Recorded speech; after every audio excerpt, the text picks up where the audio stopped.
I am Amanda, 35 years old, and the mother of two children who are the very center of my world, Jack and Emma, my sweet 10-year-old twins. When I say they are my everything, I mean it in the truest sense. After my divorce 2 years ago, I clung to them like a lifeline even as my world was falling apart around me.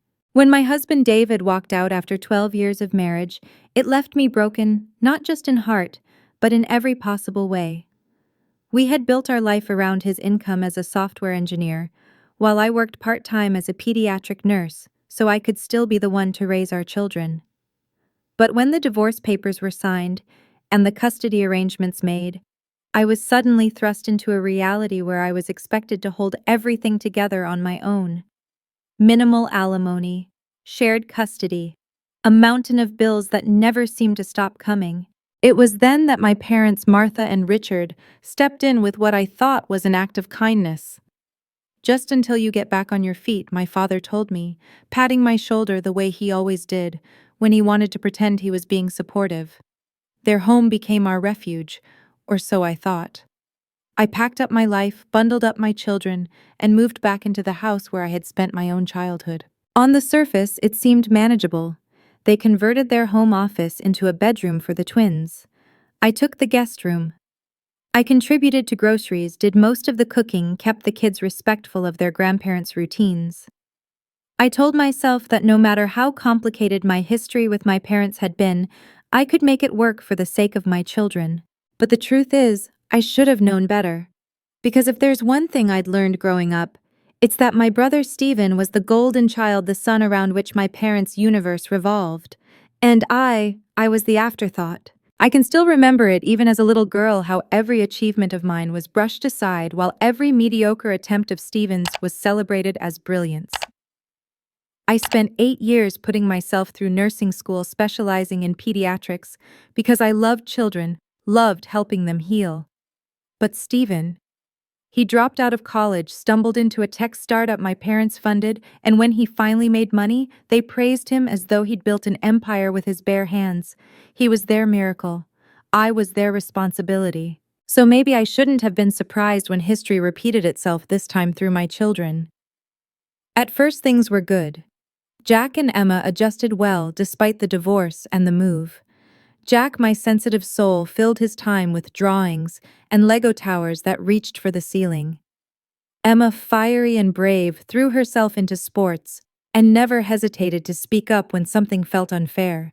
They were thriving despite the upheaval. I told myself that this arrangement with my parents was only temporary. I was careful with money, saving every dollar I could from my long 12-hour shifts at the children's hospital. I even made a little savings chart on the bathroom wall so the twins could see how close we were to having our own place again. Just a few more months, I kept promising. Just a little longer. And then Stephen and his wife Melissa had a baby, Ethan, the first grandson, the miracle boy. That was when everything shifted like a knife sliding quietly between my ribs. My parents transformed before my eyes. The same people who had helped me out of necessity now bent over backward for Stephen and Melissa, showering them with gifts and attention they had never shown me or my children. They converted their formal dining room into a nursery for Ethan, even though Stephen and Melissa had their own 4-bedroom house across town.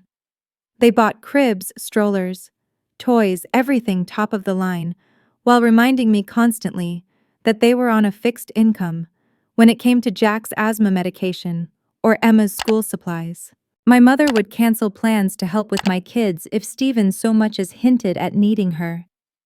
"Your brother needs more support right now," she told me once, as if the irony of her words, that I had been a single mother for 2 years without that kind of help, never even crossed her mind. At first I tried to excuse it. New babies are exciting. This was their first grandson after all. I told Jack and Emma to be patient, to understand that Ethan needed more attention because he was so small. But I saw the way their eyes dimmed when Christmas morning came, and the gifts stacked high for Ethan dwarfed the modest presents they received. I heard the subtle digs, the way my parents would say Ethan looked just like Stephen had as a baby, while reminding me that my twins look more like their father anyway. Small things, tiny cuts, but every one of them bled. I tried to compensate by creating our own moments of joy. We had movie nights in my room, picnics in the park on my days off. I told them again and again, just a little longer, kids. By Christmas, we'll be in our own home. But as spring turned to summer, the house we were living in became a prison, every hallway echoing with favoritism, every corner reminding me that we were guests, not family. And then came the night I found Emma on the back porch, tears streaking down her face, because Grandma told her to stop skipping rope in the yard. Not because Ethan was sleeping, but because Melissa just didn't want to hear the noise. That was the night I knew something inside me was breaking. The night I found Emma crying on the back porch was when something in me began to shift. I sat beside her, brushing the damp strands of hair from her flushed little face. Her jump rope lay coiled at her feet, like a discarded dream. Grandma said I was too loud, she whispered, her voice trembling. But Ethan wasn't even napping. He was in the living room with Aunt Melissa. She just didn't want to hear me counting. The injustice of it hit me like a tidal wave. My daughter, who had done nothing wrong, was reduced to tears simply for being herself, while Ethan could do no wrong.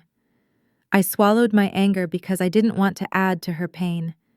I kissed her forehead and promised her that she hadn't done anything wrong. But inside, I felt something harden, a determination I hadn't felt in years. It wasn't just Emma. That same week, Jack came home, eyes shining, as he carefully held up an art project he'd been working on for weeks. His teacher had chosen his piece to represent the class in a district-wide exhibition. It was an honor, one that he had worked tirelessly for. He ran to show my mother, holding the painting with both hands, like it was fragile glass. She didn't even look up. "Not now, Jack. I'm helping Melissa pick curtains for the renovation." I saw his little face fall, his shoulders curl inward, and my heart cracked all over again. I wanted to scream, to shake my mother, to ask her if she even saw the damage she was doing, but instead I bit my tongue. That night, after the kids were in bed, I tried to talk to my parents. I spoke calmly, careful not to sound accusing. I told them how Jack and Emma were feeling invisible, how they were hurting. "They're being oversensitive," my father said dismissively. "Kids need to learn, babies require more attention." "But Ethan's in daycare most of the day," I reminded him. "They're not asking for attention during those hours." My mother sighed, her voice dripping with disdain. "You always were jealous of your brother Amanda.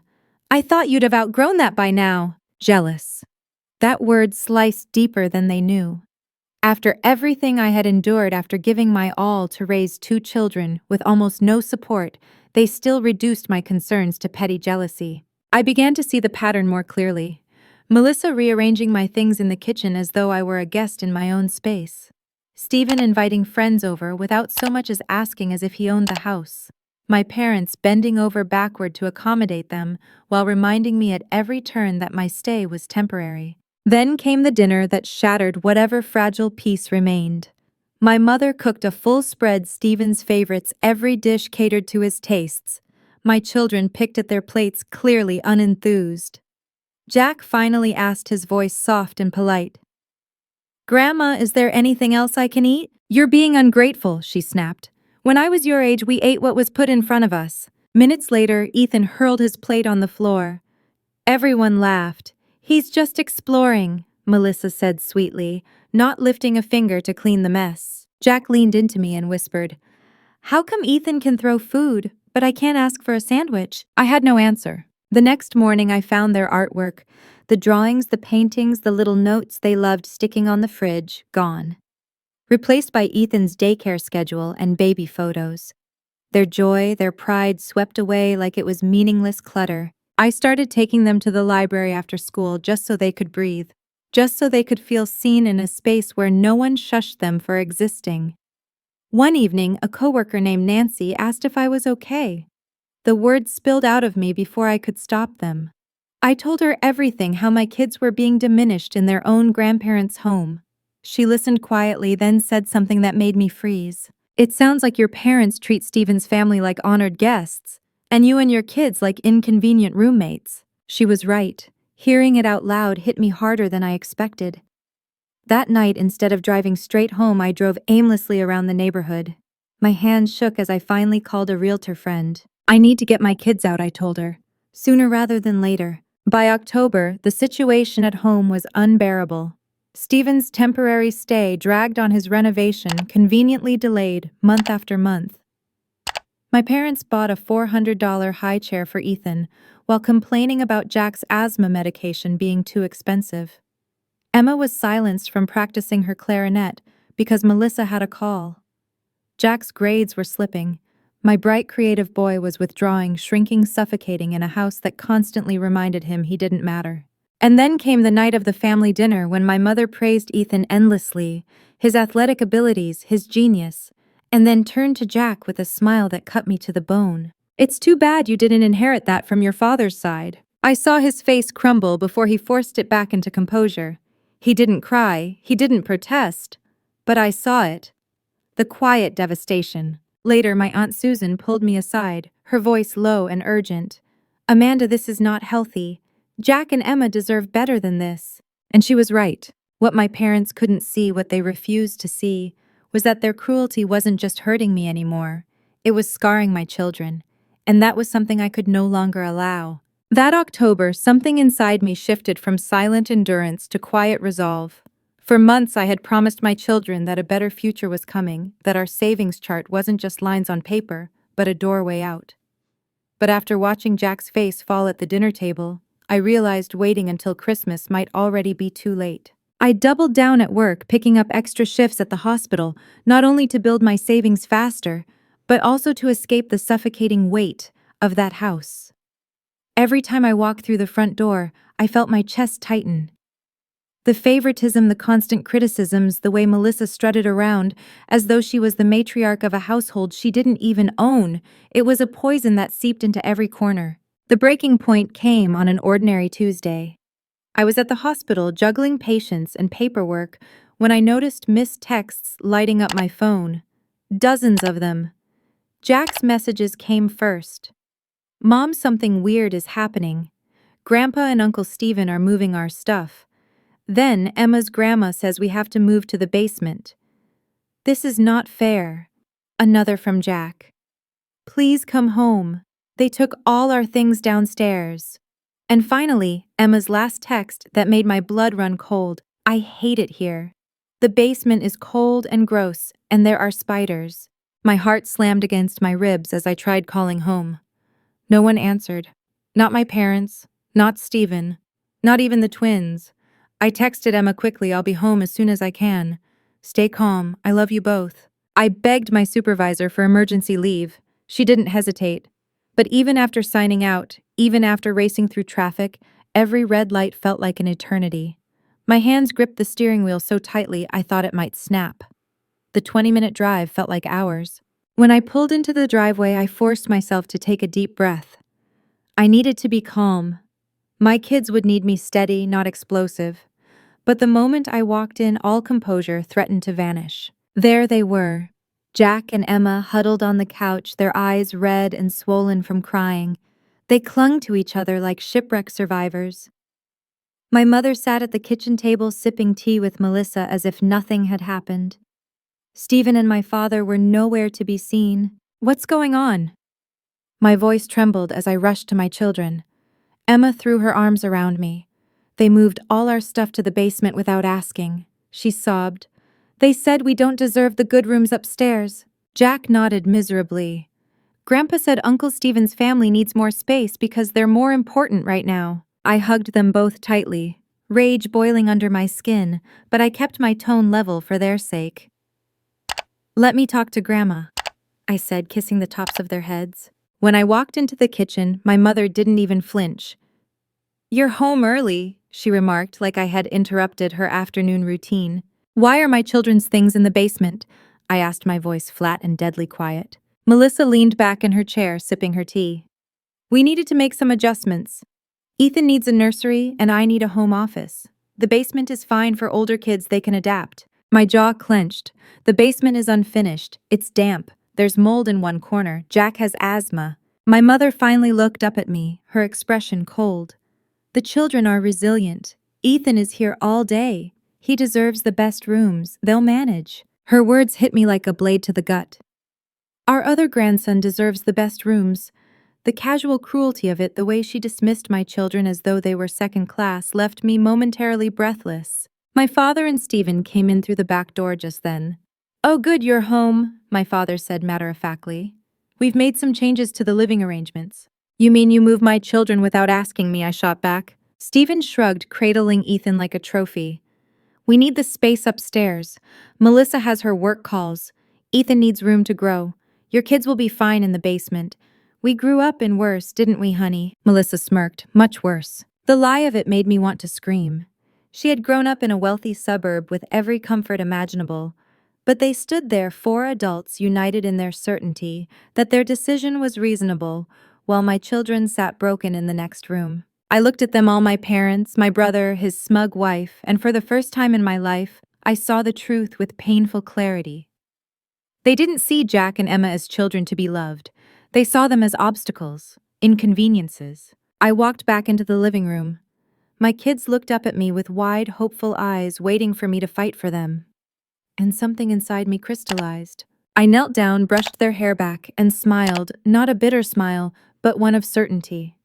"Pack your bags," I whispered. They blinked, confused. "Trust me," I said softly. "Pack the things that matter most to you. We'll get the rest later." My father overheard as he stepped into the room. "Oh, for heaven's sake, Amanda, stop being dramatic. No one's asking you to leave." But I looked at him and finally felt the weight fall away. "No, Dad. You just made it very clear where we stand in this family, and we deserve better." Jack and Emma hurried upstairs, their little feet thundering with urgency. Emma clutched her clarinet, Jack his sketchbook and stuffed dragon. They didn't hesitate. They trusted me. For the first time in years, I felt powerful. The moment I told my children to pack their bags, the air in that house shifted. My father's face turned red, his voice rising with indignation. "Don't be ridiculous, Amanda. You've had a roof over your head here for 2 years. This is gratitude, throwing it back in our faces because of a minor disagreement." Minor disagreement. That was what he called moving my children into a damp, moldy basement and telling them outright they didn't deserve the same comfort as their cousin. I almost laughed at the absurdity of it. My mother rushed into the room, her teacup rattling in its saucer. "What nonsense is this? You can't just storm out because things didn't go your way. You'll regret this tantrum." But I stood straighter than I ever had before. "This isn't a tantrum. This is me protecting my children. Today you showed them clear as day where they stand in your hierarchy, and I will not let them live in a place where they are treated as less." Melissa scoffed, rolling her eyes. "It's just a room swap. You're being oversensitive." I turned on her, my voice calm, but sharp enough to cut. "If someone moved your baby into a damp, unsafe basement without your consent, would you call it a minor swap? Would you tell yourself you were being oversensitive?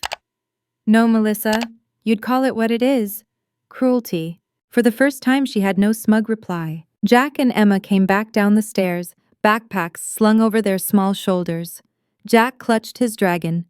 Emma held her clarinet case tight against her chest. "We're ready, Mom," Emma whispered, her voice steadier than I expected. I nodded. "Good, let's go." "Where exactly do you think you're going?" Stephen sneered. "You don't have the money to just run off. You've been living off Mom and Dad, remember?" And there it was, the narrative they had built about me, that I was dependent, that I was weak, that I had no options. But they were wrong. "I've been saving since the day I moved in," I said, my voice low but unshakable. "I've been working extra shifts building an emergency fund, and 3 weeks ago I signed a lease on a house. Not far from here. It's ours. We move in November 1st. The silence that followed was delicious. My mother's mouth opened and closed like a fish gasping for air. My father's eyes widened, then narrowed, as though trying to recalibrate the story he had always told himself about me. Stephen looked like I had slapped him. Melissa just gaped. "You were planning to leave without telling us." My mother finally managed, her voice trembling with what she wanted to sound like hurt, but I heard the anger underneath. "I was planning to tell you once it was finalized," I said evenly. "But after today, I don't need to wait another second. We're done here." My father's face turned crimson. "After everything we've done for you, this is how you repay us, by sneaking around behind our backs." I felt strangely calm, almost serene. "After everything you've done for us, Dad, I've paid for my children's expenses, contributed to groceries, cooked, cleaned, and kept the peace in this house while you trampled their dignity. Don't you dare rewrite history." He sputtered, but before he could reply, Jack tugged my sleeve. His little voice cut through the tension. "Mom, can we just go now?" I looked down at him at the quiet desperation in his eyes, and I knew there was nothing left to argue. I helped them carry their bags to the car. My parents, Stephen and Melissa, all followed us to the porch, their expressions a mixture of outrage, disbelief, and though they'd never admit it, fear. Fear that their control over me had slipped through their fingers. My mother rushed to the driver's side window as I started the engine. "Amanda, please. You're overreacting. Come back inside. We'll talk this through." I looked at her, really looked at her, and saw the woman who had raised me, who had loved me in her own flawed way, but who had chosen again and again to diminish me for the sake of her golden son. "We'll talk tomorrow," I said softly, "when I come back for the rest of our things." Her face crumpled. "But where will you go?" I smiled sadly. "Somewhere my children are valued." And with that, I pulled away.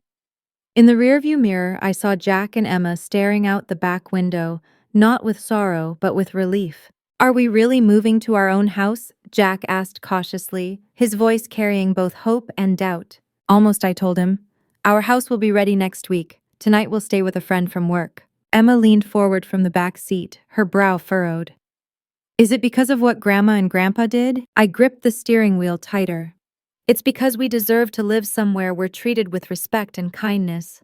I've been planning this for a while, but yes, what happened today showed me we couldn't wait any longer." Jack nodded slowly. I didn't like how they talked about us, like we weren't important. My heart shattered at his words. I reached for his hand at the stoplight and squeezed it. "You are important, sweetheart. Both of you are.